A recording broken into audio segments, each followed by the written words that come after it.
Hey, it's Clay, and this will be a video chart on ticker symbol SFOR. We will take a look at the 30-minute time frame. If you're not sure what I mean by 30-minute, I do offer an explanation video at that link.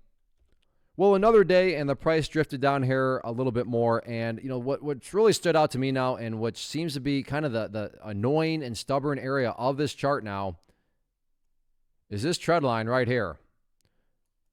Whoops, let's try that again. There we go. Yeah, that area right there. If you go through the history of things, you can see that whenever the prices try to show some signs of power, so right there, pulled back, rejected. Bounced back up, rejected. And then today, bounced back up and never quite hit it exactly, but got within the general vicinity of that level. And once again, just couldn't push any, get any more sort of upside momentum. So while I'm not saying that that trend line can't be broken or anything like that, I'm just saying it's become relatively apparent that if this chart is going to, push back up into the, 16, 18 cent mark area, it all, is going to start by can the price even break above this very annoying downtrending trend line. Now, with that also being said, there's no such thing as a guarantee. So I'm not saying that if the price breaks through that level, then, oh, for sure, the price is guaranteed to go back up there. I'm not saying that. I'm just saying that it makes, it's a rational thought to have. It's more than plausible to think that, if the price can get above that trend line, then yeah, that starts to put some of these higher levels back into play right now. But as of right now, yeah, that trend line is just, a big old thorn in the side of the bulls. And just whenever the price, like I said, tries to bounce, it just isn't allowed to do so. Now, as far as the areas of support are concerned, and from the bigger picture point of view, everything is still perfectly fine. You still have that green line right there at 0.058 as that, near-term level of support.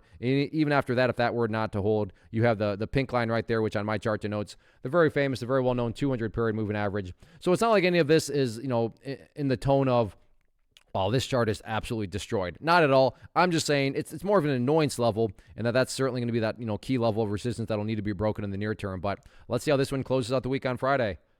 First off, thanks so much for watching the entire video. Real quick, before you go, I want to invite you to a live webinar, web class, training, workshop, online event, whatever you want to call it, but it will be me live revealing to you what I've discovered that has allowed me to transform myself from being an employee to being my own boss, including how I had only one losing day out of 73 days in total. I'm going to cover 3 keys that have helped me unlock profitable consistency within the markets. The first key is super weird, but in a productive type of way. The second key is super awesome because it quite literally is wired into our DNA as humans, making it very easy to use. But in a cruel way, this becomes a pitfall for many traders. I'll explain it all though, including how to avoid the pitfall that it creates for some. And yeah, the third key, when you hear it, sounds way too good to be true, but it's not, and I'll show you how it all works. Then at the end, I open it up for a question and answer session that is, again, totally live. Even if you can't make the live session, please still sign up as it will be recorded, and you can go back and watch the replay that I will send you. Click the image on the screen or click the link down in the description box so you can get the date and time and claim your spot, which I should note is limited due to the fact that this truly is a live event. If you have any questions, let me know. If not, I'll be seeing you soon.